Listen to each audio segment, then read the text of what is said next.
بخاری مسلم دونوں میں حدیث ہے کہ اسلام کی بنیاد 5 چیزوں کے اوپر ہے. کلمے کے بعد یعنی توحید کا اقرار اور محمد رسول اللہ صلی اللہ علیہ وآلہ وسلم کی رسالت کو ماننے کے بعد نماز، پھر زکوٰۃ، پھر اگر استطاعت ہو تو اللہ کی راہ میں حج کرنا، اور 5ویں چیز رمضان کے روزے. یہ اپنی انٹینسٹی کے اعتبار سے یہی ترتیب ہے. اس میں آپ دیکھیں کہ اعمال میں سے نماز کے بعد اگر کوئی دوسری چیز ہے تو وہ زکوٰۃ ہے. قرآن حکیم میں 100 سے زیادہ مقامات کے اوپر اللہ تعالیٰ نے نماز کے ساتھ اپنی عبادت کے کانٹیکسٹ میں انفاق فی سبیل اللہ، اللہ کی راہ میں خرچ کرنا، صدقات، زکوٰۃ، اس سارے حوالے سے ایمفسائز فرمایا ہے. مین ٹرم اس کے لیے جو یوز ہوتی ہے وہ صدقہ ہے. وہ صدقہ جب فرض ہوتا ہے اسے ہم زکوٰۃ کہہ دیتے ہیں. عام جو نفلی صدقات ہیں ہم ان کے لیے صدقہ کا لفظ استعمال کر رہے ہوتے ہیں. ویسے احادیث میں تو یہ ایک جنرلائز ٹرم ہے. صحیح مسلم میں حدیث ہے کہ سبحان اللہ کہنا بھی صدقہ ہے، لا الہ الا اللہ بھی کہنا صدقہ ہے، اللہ اکبر کہنا بھی صدقہ ہے، الحمدللہ کہنا بھی صدقہ ہے، راستے سے تکلیف دہ چیز کو دور کر دینا بھی صدقہ ہے، حتیٰ کہ تمہارا اپنی بیویوں کے ساتھ ازدواجی تعلق قائم کرنا بھی صدقہ ہے، اس پہ بھی ثواب ملے گا. صحابہ نے پوچھا اس پہ بھی ثواب ملے گا؟ تو آپ نے فرمایا اگر یہی کام تم کسی ایسے طریقے سے پورا کرو جو تمہارے لیے حلال نہیں تو کیا تمہیں گناہ ہوگا؟ تو صحابہ نے کہا ہوگا یا رسول اللہ. تو فرمایا اس پہ ثواب بھی ملے گا. تو صدقہ ایک پنجابی میں بولا جاتا ہے جو ہم کوئی شخص بیمار ہو جائے اس کی صحت کی بحالی کے لیے، بیماری دور کرنے کے لیے کوئی کالا بکرا یا کالا مرغا دے دیتے ہیں، یا گوشت منگوا کے اس کے سر کے اوپر سے پھیر کے، جو یہ ہماری ایک چل رہی ہے ایک ٹریڈیشن کے طور پہ. یہ سر سے پھیرنا تو کوئی ضروری نہیں ہے، آپ ویسے ہی اللہ کی راہ میں خرچ کریں، تو اس کے لیے صدقہ کا لفظ بولا جاتا ہے. لیکن شریعت میں ہر وہ چیز جو اللہ کی راہ میں آپ نیکی کرتے ہیں وہ صدقہ ہے. ایون جو قربانی ہے عید الاضحیٰ کے موقع پر، وہ بھی اللہ کے حضور صدقہ ہے. کسی کو کھانا کھلانا یہ بھی صدقہ ہے. البتہ جو یہ مالی عبادات میں ٹاپ آف دا لسٹ جو صدقہ ہم پہ فرض کیا گیا وہ زکوٰۃ ہے. ایک اور ہے واجب کے درجے میں، وہ صدقہ فطر ہے جو ہم رمضان کے روزوں کے بعد دیتے ہیں. عید کی نماز سے پہلے وہ دینا ہوتا ہے، اس کے لیے بھی صدقہ کا لفظ استعمال ہوا.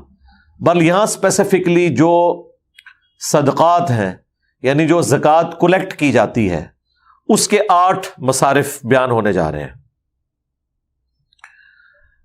اور زکوٰۃ کس کس چیز میں ہوگی؟ مال میں، اور آپ کی جو کاروبار میں انویسٹمنٹ ہوئی ہے، مال تجارت، وہ کسی بھی فارم میں ہو اس کے اوپر آپ کے زکوٰۃ ہوگی. اور کس پہ نہیں ہوگی؟ جو آپ کی ضروریات اصلیہ کی چیزیں ہیں ان پہ نہیں ہوگی. اب یہ پورا ایک ڈیٹیل ٹاپک ہے.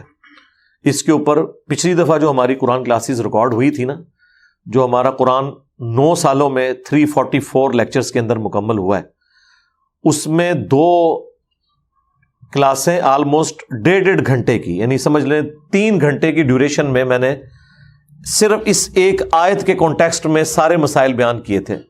صدقات کی فضیلت، اس کے احکامات، 95A مسئلہ اور 95B مسئلہ. 95B مسئلہ جو تھا اس میں نے 70 قدیم اور جدید احکامات زکوٰۃ کے حوالے سے بتائے تھے. وہ آپ زکوٰۃ کے مسائل بھی لکھیں نا تو وہ ڈائریکٹ خود بخود آپ کو نمبر نہ بھی یاد ہو ویڈیو کا، وہ ویڈیو کھل جائے گی. اور میں نے اس میں دعویٰ کیا تھا کہ آپ زکوٰۃ کے ٹاپک کے اوپر درجنوں کتابیں پڑھ لیں تب بھی آپ کے کوئی نہ کوئی مسئلے ان اٹینڈڈ رہ جائیں گے. لیکن اس ویڈیو کے بعد آپ کو کوئی ایسا ایشو نہیں ہوگا جو آپ سمجھیں کہ زکوٰۃ کے حوالے سے، ایون GPF کی زکوٰۃ کا ایشو یہ میں نے ڈسکس کیا، گائے کی زکوٰۃ، اونٹوں کی زکوٰۃ، اسی طریقے سے جو زیورات ہم نے جوڑے ہوئے ہیں ان کی زکوٰۃ، اور جو عورتیں عموماً استعمال کرتی ہیں اس کی زکوٰۃ کا مسئلہ، ڈائمنڈ کی زکوٰۃ کا کیا ایشو ہوگا، اور کاروبار میں جو آپ نے مال لگایا ہوا ہے اس میں جو فکسڈ ایسٹ ہیں ان کا کیا حکم ہے، جو موویبل ایسٹس ہیں ان کا کیا حکم ہے، اور جو بیچنے کے لیے مال رکھا ہے اس کا کیا حکم ہے. یہ ساری تفصیلات. پھر اس کی جو نصاب کی کیلکولیشن ہے وہ سونے کے اعتبار سے ہوگی، چاندی کے اعتبار سے ہوگی، اور نوٹ کی زکوٰۃ کیسے نکالی جائے گی، سونے کی زکوٰۃ کیسے نکالی جائے گی، چاندی کی کیسے نکالی جائے گی، یہ ساری تفصیلات میں نے اس میں بیان کی تھی۔ پر نٹ شیل میں یہ بات یاد رکھیں کہ جو بھی مال تجارت ہے یا آپ کے پاس جمع پونجی ہے ادر دین ضروریات اصلیہ، اس کے اوپر آپ کی زکوٰۃ ہے۔ اگر آپ کو شوق ہے ساری احادیث پڑھنے کا تو مشکات المصابیح کی پہلی جلد میں اینڈ پہ جا کے زکوٰۃ کے اوپر ایک چیپٹر ہے جس میں بخاری، مسلم اور باقی کتابوں سے ساری احادیث ترتیب سے لکھی ہوئی ہیں کہ زکوٰۃ کا نصاب کیسے شروع ہوتا ہے۔ وہ آج کل کی کیلکولیشن اگر اس میں کریں گے تو سونے کے اعتبار سے 85 گرامز آف گولڈ، 85 گرام سونا اگر آپ کے پاس ہو گیا تو آپ کی زکوٰۃ شروع ہوگی۔ 86 گرام ہوگا، وہ لمٹ کراس کر گئی تو پورے 86 گرام کے اوپر یعنی 7.5 تولے سونے کے اوپر آپ نے زکوٰۃ دینی ہے۔ یہ نہیں ہے کہ جو اوپر والا ہے اس پہ دینی ہے، نہیں، جیسے ہی وہ لمٹ کراس کرے گا تو پورے مال کے اوپر زکوٰۃ ہوگی۔ وہ سونا بھی ہو سکتا ہے یا اس کی مالیت رقم کی شکل میں بھی ہو سکتی ہے، کیونکہ ہمارے جو نوٹ ہیں یہ سونے کے ایکویلنٹ پرنٹ ہوتے ہیں، اس لیے آج کل چاندی ابسلیٹ ہو چکی ہے، سونے کا نصاب ہی چلے گا۔ البتہ اگر صرف چاندی کسی کے پاس ہے تو پھر 52.5 تولے چاندی کا نصاب چلے گا۔ اور اسی طریقے سے جو اونٹ، گائے، بکریوں کی زکوٰۃ، یہ بھی بلکہ آپ اگر گاؤں ایریا میں چلے جائیں تو اسے بھی مال ڈنگر کہا جاتا ہے، یہ بھی مال ہوتا ہے ان کا، تو اس کی بھی زکوٰۃ ہوتی ہے۔ اس کے لیے بھی ایک تھریش ہولڈ پوائنٹ ہے کہ اتنے اونٹ ہوں گے تو ان کے اندر آپ نے اتنی زکوٰۃ دینی ہے۔ یہ ساری کی ساری تفصیلات میں نے اس میں بیان کی ہیں، بخاری مسلم کی احادیث اس کے اوپر گواہ ہے۔ پھر دفینہ اگر کسی کی زمین سے نکل آئے، کوئی مال صدیوں پرانا کسی نے دبایا ہوا تھا اور آپ کی زمین میں سے نکل آیا تو اس کا 5واں حصہ یعنی 20% وہ آپ نے بیت المال میں جمع کروانا ہے۔ اسی طریقے سے جو کھیتی باڑی والا معاملہ ہے وہ بالکل الگ ہے۔ اس میں اگر آپ کی زمین جو ہے وہ بارانی ہے یعنی وہ نیچرل اریگیشن ہے یعنی بارش سے سیراب ہوتی ہے تو پھر آپ نے عشر دینا ہے اس کے اوپر، 10% ہے وہ۔ اور اگر آپ ٹیوب ویل کے ذریعے کر رہے ہیں تو پھر آدھا معاف ہے، 5% ہے۔ تو ہر اعتبار سے ڈیفرنٹ اس کا نصاب ہے۔ وہ ٹوٹل میں نے 10 چیزیں بتائی تھیں، ان کے پھر کلپس بھی اپلوڈ ہوئے، بڑی تفصیل کے ساتھ وہ ویڈیو ریکارڈ کروائی ہے۔ اگر اب میں بولوں گا پھر 2-2.5 گھنٹے لگیں گے، اس لیے میں نے اس ویڈیو کا حوالہ آپ کو دے دیا تاکہ آپ کو اس حوالے سے کلیریفیکیشن ہو جائے۔ پھر جو پلاٹس آپ نے خریدے ہوئے ان کی زکوٰۃ کا مسئلہ، وہ بھی ظاہر مال تجارت ہے۔ دکان میں اگر آپ نے کپڑا رکھا ہے، میڈیسن رکھی ہوئی ہے بیچنے کے لیے، اس کی بھی زکوٰۃ دی جائے گی، وہ بھی مال تجارت کے ایکویلنٹ ہے، ٹھیک ہے۔ بعض لوگوں کے دماغ میں ہے کہ جی اگر پلاٹ کے اوپر آپ نے کھیتی باڑی نہیں کی ہے تو آپ زکوٰۃ ہی کوئی نہیں ہے۔ تو میرے بھائی کھیتی باڑی والے پلاٹ تو شاہی کوئی نہیں ہے۔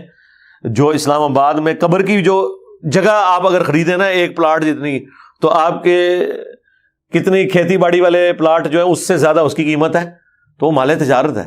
جو بھی پلاٹ آپ نے ضروریات اصلیہ سے ہٹ کے لیا ہوا ہے یعنی بیسک نیڈ سے ہٹ کے، بیسک نیڈ کیا ہے کہ آپ کے استعمال کی چیز، ذاتی مکان کے اوپر زکوٰۃ کوئی نہیں، آپ کی سواری گھوڑا ہو یا گاڑی ہو اس کے اوپر زکوٰۃ نہیں ہے، اور غلام کے اوپر زکوٰۃ نہیں ہے جو آپ نے اپنے پاس رکھا ہوا ہے۔ تو وہ ساری تفصیلات میں نے اس میں تفصیل سے بیان کی ہیں، وہ آپ لیکچر بھی دیکھ سکتے ہیں، اور مشکات المصابیح کی پہلی جلد میں اینڈ پہ جا کے زکوٰۃ کے حوالے سے جو چیپٹر ہے وہ آپ پڑھیں۔ آپ کو اہل سنت کی مین سٹریم کی 13 کتابوں کے نوٹس کمبائنڈ فارم میں ایک بڑی ترتیب سے لکھے ہوئے مل جائیں گے، جس سے آپ کو سارے کا سارا ایشو کلیئر ہو جائے گا۔ پھلوں کی زکوٰۃ کا مسئلہ ہے، سبزیوں کی زکوٰۃ کا مسئلہ ہے۔ اس طرح ایک بندے نے ایک دفعہ مجھے نیپال سے ای میل کی، اس نے کہا کہ جی میں نے مچھلیاں پالی ہوئی ہیں، فارم ہاؤس ہے، اب اس کی زکوٰۃ میں کیسے نکالوں؟ تو یہ سارے بیسک پرنسپلز میں نے اس میں بتا دی ہیں، وہ آپ دیکھ لیں۔ یہاں پہ صرف زکوٰۃ کے مصارف آئے ہیں کہ وہ زکوٰۃ آپ نے خرچ کن مدوں میں کرنی ہے۔ ظاہر ہے جب تک خلافت اسلامیہ قائم تھی اس وقت تو یہ بیت المال میں ساری زکوٰۃ جمع ہوتی تھی، اور خلیفۃ المسلمین جو ہے وہ اس اعتبار سے تقسیم کرتا تھا کہ کون غریب ہے جس کا آپ نے وظیفہ لگانا ہے، قیدی چھڑوانے ہیں، مؤلفۃ القلوب کون سے ہیں، اسی طریقے سے زکوٰۃ کے جو کلیکٹر ہیں ان کو اس میں سے تنخواہ دینا۔ لیکن اب جب کہ یہ سارے کا سارا نظام تتر بتر ہوا ہوا ہے، بیت المال تو ہے بس نام کا ہی ہے، وہ بھی سمجھ لیں پولیٹیشنز کی یاشی کے ایک ذریعے ہی بنے ہوئے ہیں، بہت کم ہی پازیٹیولی اس کا یوز ہوتا ہے، اس لیے زیادہ تر لوگ تو اپنی زکوٰۃ خود دیتے ہیں۔ اور ویسے ٹیکسز کی شکل میں جو الگ سے ہمارے اوپر ان لوگوں نے مسلط کیا ہے وہ الگ سے ہے۔ تو یہ جو 8 مصارف ہیں یہاں پہ سورہ توبہ کی آیت نمبر 60 میں کور ہوئے ہیں۔ چونکہ منافقین سے ریلیٹڈ یہ صورت ہے زیادہ تر، غزوہ تبوک کی کمنٹری، اور منافقین کے لیے مال خرچ کرنا بڑا ایشو ہوتا ہے. اس لیے آپ دیکھیں اسلام کی پہلی جنگ جو ہوئی ہے نا نبی علیہ السلام کی وفات کے بعد، وہ ہوئی زکوٰۃ کے ایشو کے اوپر ہے. وہ کلمہ گو مسلمان تھے، انہوں نے کہا حضور فوت ہو گئے ہیں، بس قرآن میں آیا تھا کہ اے نبی ان کے مال میں سے صدقہ زکوٰۃ وصول کرو، چونکہ اب حضور فوت ہو چکے ہیں تو ابو بکر کو تو ہم نہیں دیں گے. یہ تو نبی علیہ السلام کے لیے خاص تھا. اس طرح باطل تعویلات کرنی شروع کر دی. تو پھر ایز اے لاسٹ ریزارٹ بخاری مسلم میں آتا ہے حضرت ابو بکر نے ان کے خلاف تلوار اٹھائی. بس وہ ایک دو قبیلے کے خلاف تلوار اٹھائی، باقیوں کو ویسے ہی نصیحت ہوگی. ٹھیک ہے، اس میں حضرت ابو بکر کا خطبہ ہے بخاری مسلم میں. انہوں نے کہا کہ جس طرح اللہ تعالیٰ نے اپنا حق رکھا ہے ہمارے اعمال کے اعتبار سے نماز میں، اور اسی طریقے سے اللہ تعالیٰ نے حق رکھا ہے مال میں بھی زکوٰۃ کی شکل میں. جو نماز میں اور زکوٰۃ میں فرق کرے گا وہ کافر تصور ہوگا، میں اس کے خلاف قتال کروں گا. اگرچہ بعض صحابہ ریلیکٹنٹ تھے لیکن بعد میں وہ بھی قائل ہو گئے، اور الٹیمیٹلی پھر مسلمانوں نے قتال کیا ان لوگوں کے خلاف جو منکرین زکوٰۃ تھے. جو باقی بچ گئے تھے انہوں نے ویسے ہی توبہ کر لی. انہیں سمجھ آ گیا کہ یہ ظاہر ہے جیب ڈھیلی کیے بغیر تو آپ خدا کے ساتھ اپنی کمٹمنٹ شو کر ہی نہیں سکتے. ان میں سے بعض ایسے بھی تھے جو کہتے تھے کہ ہم خود زکوٰۃ کلیکٹ کریں گے اور اپنے قبیلے پہ خود ہی لگا لیں گے، آپ کو جمع نہیں کروائیں گے. تو یہ بھی اب پھر سارا سرکاری نظام حکومت کیسے چل سکتا ہے جب تک کہ سینٹرل پول کے اندر ساری رقم جمع نہ ہو، جبکہ خلافت کا نظام بھی قائم ہو. بہرحال آج کل تو ہم ایسا کرتے ہیں کہ ہم اپنی مرضی سے زکوٰۃ 2.5% نکال دیتے ہیں، جو عام سونا چاندی اور نوٹ کرنسی کی صورت میں جو نکالی جاتی ہے. یہاں پہ 8 وہ مصارف ہیں جن پہ خرچ کرنا ہے خلیفۃ المسلمین نے، یا اگر کوئی انڈیویجول اپنی زکوٰۃ نکال رہا ہے تو اس نے وہ ان جگہوں کے اوپر خرچ کرنا ہے اس کو. اور اس حوالے سے نبی علیہ السلام کی بڑی سختی ہے. بخاری مسلم دونوں میں حدیث ہے، ایسا نہ ہو کہ کوئی شخص قیامت والے دن اس حال میں مجھے پکار رہا ہو اور کہہ رہا ہو اغیثنی یا رسول اللہ، یا رسول اللہ میری مدد فرمائیں، اس حال میں کہ اس کی گردن کے اوپر وہ اونٹ سوار ہو جس کی اس نے زکوٰۃ نہیں دی ہوئی. تو میں نے تمہیں دنیا میں بتایا تھا کہ زکوٰۃ دینی ہے، میں تمہارے کچھ کام نہیں آؤں گا. ایسا نہ ہو کسی کی گردن پہ گائے سوار ہو اور وہ چیخے مار مار کے مجھے پکار رہا ہو اغیثنی یا رسول اللہ. اب یہ اغیثنی یا رسول اللہ وہ بیج ہیں جو بنایا کرتے تھے یہ لوگ یہاں لگانے کے لیے، ہم خود بھی لگایا کرتے تھے. ہمیں یہ پتہ ہی نہیں ہے کہ اغیثنی یا رسول اللہ جو بیج ہے یہ تو نبی علیہ السلام نے کہا یہ نہیں کہنا، میں نے جو بتانا تھا تمہیں بتا دیا، اللہ کے حضور پکڑے جاؤ گے. پھر حضور علیہ السلام نے ایک ایک چیز گنوائی، حتیٰ کہ بخاری مسلم میں یہاں تک آیا کہ یہ جو بھیڑ بکریاں اونٹ اور گائے جن کی تم زکوٰۃ نہیں دیتے ان کو اللہ تعالیٰ موٹا تازہ اور بہت زیادہ وزنی کر دے گا قیامت والے دن عذاب میں اضافے کے لیے. پھر گردن پہ سوار کر، یار یہ عام اونٹ نہیں کوئی اپنی گردن پہ اٹھا سکتا، اور جب یہ موٹا تازہ ہو کے عذاب کی شکل میں مسلط کر دیا جائے. پھر بخاری مسلم میں آیا کہ سونا اور چاندی جس کی زکوٰۃ لوگ نہیں دیتے یہ گنجے سانپ کی شکل میں مسلط کر دیے جائیں گے اور گلے میں اس کا توق ڈالا جائے گا.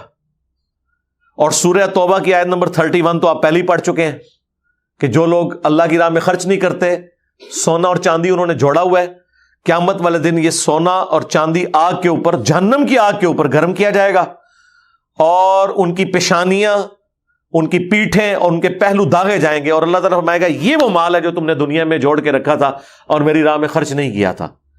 یعنی وہ پگھلا کے وہ، جس طرح دنیا میں بھی آپ کو پتا ہے پرانے زمانے میں بھی رومنز کی سزائیں جو ملتی ہیں نا، وہ یہی کیا کرتے تھے کہ وہ لوہے کی سلاخیں گرم کر کے لگایا کرتے تھے اپنے دشمنوں کو.